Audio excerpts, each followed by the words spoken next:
చెప్పేది ఒకటి, చేసేది ఒకటి. మీరు మీ తోలు మంచిగా ఉంచుకోకపోతే, తోలు పలగొడతాం. ఒక శాఖ మీద మీరు పేరు చెప్పకపోవచ్చు, ఇంకోటి చెప్పకపోవచ్చు, పని చేయలేదంటున్నా. అక్కడ పోలీసు వారి డ్యూటీ కాదు అది. కానీ ఆ పడిపోయిన ఆ బాడీలకు రెస్పిరేషన్ ఎట్లు ఇస్తున్నారు చూసారు కదా మీరు, మూతిలో మూతి పెట్టి. పోలీసు వాళ్ళ పని అండి అది. కానీ ఒక వ్యక్తి అక్కడ జీవితం పడిపోయి ఉన్నది, తీసుకుని ఆ యొక్క రెస్పిరేటరీ సిస్టమ్ అట్లా అందించారు కాబట్టి అందులో ఒక బాబు ఇవాళ మన కోసం అవకాశం ఉంది. సో మై ఫ్రెండ్స్, దయచేసి నేను ఈ పత్రికా ముఖంగా, మీడియా ముఖంగా నేను మన వాళ్ళకి చెప్పేది ఏంటిదంటే, ఒక గొప్ప సందేశాత్మకమైనటువంటి సినిమాలను మనం ప్రోత్సహిద్దాం. సందేశాత్మకమైన సినిమాలు చాలా ఉన్నాయి, ప్రోత్సహిద్దాం. కానీ మనం ఏ పని చేసినా కూడా సమాజ శ్రేయస్సును దృష్టిలో పెట్టుకుని సొంత లాభం కొంత మానుకో పొరుగు వారి కోసం పాట పడబోయని చెప్పినారు మన కవులు. అది చదువుకోండి, నేర్చుకో, సబ్జెక్టు నేర్చుకో. నువ్వు గొప్పగా, నీకు హావభావాలు ప్రకటించడం రాదు, నటించడం రాదు, చచ్చిపోయిన మనిషి గురించి చెప్పడం నీకు అంతకంటే రాదు. నువ్వు ఎట్లా నటునివి అయినవా నాకు అర్థం కాదు. చెప్పు, నువ్వు చెప్తున్నావు అరే ఇది అదే, నాకు పైసలు రాలేదు, నా సినిమా డుమ్మా అన్నది, ఇజ్జత్ మొత్తం పోయింది. ఆ పైసలు రాని ఫ్రస్ట్రేషన్ నీ దగ్గర కనపడుతుంది. కానీ నువ్వు ప్రజల కోసం సర్వీస్ చేసే ఏదైతే చితికిపోయిన ఫ్యామిలీ గురించి నువ్వు ఆలోచించే యొక్క ఫీలింగ్స్ నీ ముఖంలో మాకు కనిపిస్తలేవు. కాబట్టి ముందు నటన నేర్చుకో, ఇదైనా నటించు నువ్వు ఫస్ట్. ఇట్లాంటి ఎవడు చేయైనా దురదొచ్చిన కాడ ఎక్కడైనా గోక్కోవడానికి వెళ్ళిపోతుంది, చెయ్యి, పెద్ద విషయమేం కాదు అది. అప్రయత్నంగా పోతుంది అది. నాకు ఇక్కడ తలలో దురదపెడుతుంది. నేనేం దానికోసం పెద్ద యాక్షన్ నేర్చుకోక్కర్లేదు, లేకపోతే ప్రతిభ చూపి అక్కర్లేదు. ఆటోమేటిక్ పోతే గోక్కుంటుంది, చెమట పడుతుంది, తుడుచుకుంటా. ఈ చిన్న చిన్న విషయాలు. నువ్వు మహానటుడివే, మేము కాదంటలేము. కానీ నువ్వు మా డిపార్ట్మెంట్ మీద వ్యక్తిగతంగా పోలీస్ అధికారులు నాకు చెప్పలేదు, నన్ను పిలవలేదు, నేను చెప్తే వెళ్ళిపోయేటోడిని. ఎందుకు చెప్తారు నీకు? నువ్వు తీసిమార్కానువా? నువ్వు మామూలు పౌరుడివి. You are a common citizen. నీకు సిటిజన్షిప్ ఇక్కడ ఉందో లేదో కూడా తెలియదు. నీ ఆధార్ కార్డు ఎక్కడుందో మాకు తెలియదు. ఫస్ట్ ఆంధ్రాలో ఉందా, తెలంగాణలో ఉందా? ముందు అది డిక్లేర్ చేయి మాకు. ఏంటి ఈ వ్యవస్థ ఏంది? నువ్వు చేసే కథ ఏంది? మా యొక్క అసెంబ్లీ సమావేశాలు నడుస్తున్నాయి, అక్కడ బ్రహ్మాండమైనటువంటి ప్రజల పైసలతో చర్చలు నడుస్తున్నాయి. నీ రామాయణమేంద్రా బాబు మాది ఇక్కడ. ఇది ఏంటిది? ఇక్కడ గంట సమయం, ఈజ్ ఎ వాల్యుబుల్ టైం. ఒక నిమిషానికి 2 లక్షలు 3 లక్షలు ఖర్చు అవుతాయి. గంట సమయం పోయింది మా అసెంబ్లీ. ఏమంటావు? అసలు నీ గురించి మేమెందుకు ఇక్కడ బాధపడాలి? పిచ్చి పిచ్చిగా. నీకు ఈ తెలంగాణ సమాజం చాలా మంచిది, సౌమ్యులు, ఎవరినైనా ఆదరిస్తారు. కాబట్టి మీరు ఇంకా ఇక్కడ నాటకాలు చేస్తూ ఉన్నారు. కాబట్టి నేను ఒక మంచి సందేశాన్ని, ఒక సున్నితంగా మిమ్మల్ని హెచ్చరించడం కోసమే నేను ఇక్కడ వచ్చిన. మా యొక్క కుటుంబాలు 1,30,000 మంది పోలీస్ ఆఫీసర్స్, వాళ్ళ ఫ్యామిలీస్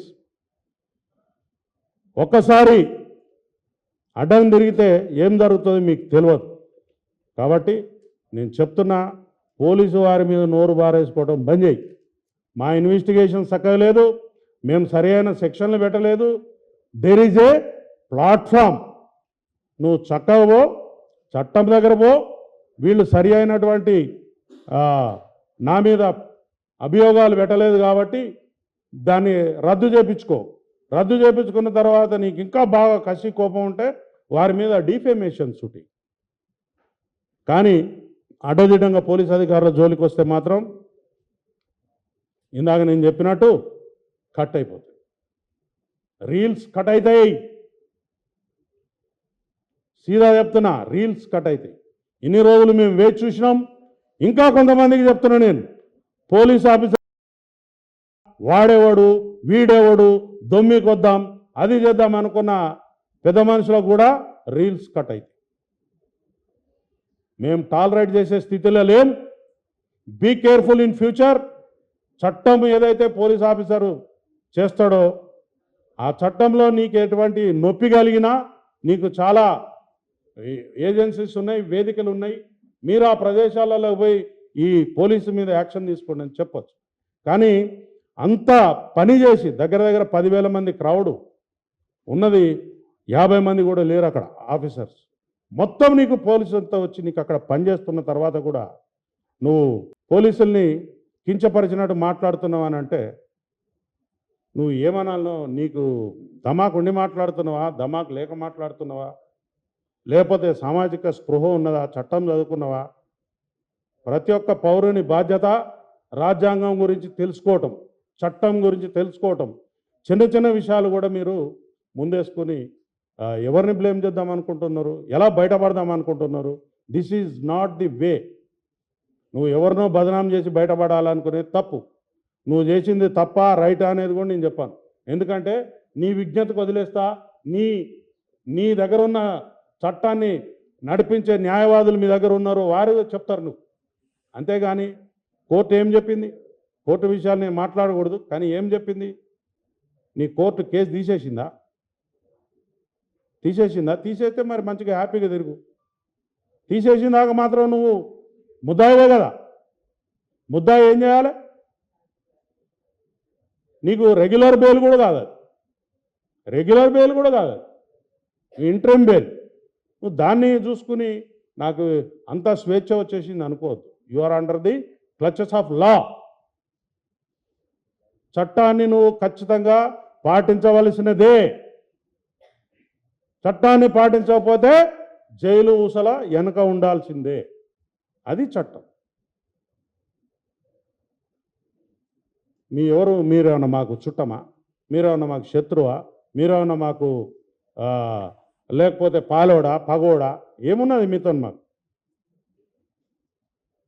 కాబట్టి మీ అనుభవం, మీకు 22 సంవత్సరాల అనుభవం ఉంది, 30 ఏళ్ళ అనుభవం ఉంది, మాకు అవసరం లేదు. కానీ మీరు చట్టాన్ని మాత్రం ఖచ్చితంగా గౌరవించాల్సిందే. మీది ఏం కేసు అండి? ఇట్లాంటి కేసులు ప్రతిరోజు 10ల సంఖ్యలో రిపోర్ట్ అవుతాయి. You are one of the accused. ఇట్లాంటి కేసులో నువ్వు ఒక నేరస్తునివి మాత్రమే. మరి చట్టం గురించి రకరకాల ఇలిస్ట్రేషన్స్ ఇస్తూ ఉన్నారు మీరు. ఏదున్నా కూడా పేపర్ మీద ఏదైతే ఉన్నదో గదే. పేపర్ మీద లేని దాని గురించి మనం పట్టించుకోవాల్సిన అవసరం లేదు. నిన్న నువ్వు పదే పదే నాకు ఆ కుటుంబం మీద బాధ్యత ఉన్నది, ఇది ఉంది, అది ఉంది, పైసలు పెట్టి ఎంతమందిని కొంటావు? నువ్వు ఉన్నదే లీజు జాగలో ఉన్నావు. జూబ్లీ హిల్స్లో భూమి కొనాలంటే ఎంత అవుతుంది? రూపాయి 10,000 వస్తుందా? ఎవరో రాజకీయ నాయకుడు ఇక్కడ మీ ఇండస్ట్రీ డెవలప్ కావాలని చెప్పి మీకోసం ఒక సౌలత్ కల్పించారు. వాపును చూసి బలమని పొంగిపోదు. మీకు అంత వాపే. అది ఎప్పుడు పోతుందో ఆ గాడుపు పోతుంది. పబ్లిక్ తీసి పడేస్తారు. ఆల్రెడీ సగం తీసేసిండ్రు, మిగిలింది కూడా పోతుంది. దయచేసి మా కుటుంబాల నుంచి ప్రతినిధిగా నేను మాట్లాడుతున్నా. పోలీసు వారిని కించపరిచేలాగా కానీ, అవమానించేలాగా కానీ, లేకపోతే బెదిరించేలాగా కానీ ఎవరైనా ప్రవర్తన చేస్తే మాత్రం అది మీ బొంద మీరే దావుకున్నట్టు అవుతుంది. ఈసారి నుంచి ఉపేక్షించేది లేదు. చట్టపరంగా ముంగడిపోతాం, న్యాయపరంగా ముంగడిపోతాం. ప్రజలలో కూడా తీసుకుపోయి మీ బట్టలు కూడా తీపిస్తాం. పబ్లిక్లో కూడా పోయి ఊరూరికి మీటింగులు పెట్టి మీ బట్టలు కూడా తీపిస్తాం. Be careful. ఒక పోలీస్ ఆఫీసర్గా మా యొక్క ఆత్మస్థైర్యాన్ని దెబ్బతీస్తూ మా కుటుంబాలను వేధింపులకు గురి చేస్తున్నటువంటి ప్రశ్నలు ఇవి. Yes, not union, this is association. Our family members are suffering a lot by hearing this, watching these TV channels. ప్రతిరోజు చెప్పండి అమ్మా. నేను ఒక ఫ్యామిలీ మెంబర్గా మాట్లాడుతున్నా. ఇప్పుడు ఆయన ఒక పోలీస్ ఆఫీసర్గా నేను మాట్లాడతలేను. మా ఫ్యామిలీసు మా యొక్క ఆత్మస్థైర్యాన్ని దెబ్బతీస్తూ మా యొక్క కుటుంబాలను డిఫెన్స్లో పెడుతున్నాడు ఈయన మాటలు. ఆయన తీసిన సినిమా ఏంటిదండి? ఒక సీనియర్ పోలీస్ ఆఫీసర్ని తీసుకుపోయి రాత్రిపూట మందు తాగిపించి లక్షల రూపాయలు ఇచ్చి బట్టలను కూడా తీసుకొస్తే పోలీస్ స్టేషన్కి వస్తే ఆయన కుక్క కూడా గుర్తుపట్టదు ఆయనను. అటువంటి సమాజాన్ని సృష్టించాలని నేను అనుకుంటుండా, లేకపోతే స్మగ్లర్ల చేతిలో పోలీసు వాళ్ళ బట్టలు ఇప్పియాలని నేను చూపిస్తున్నాడా? అది మా క్వశ్చన్.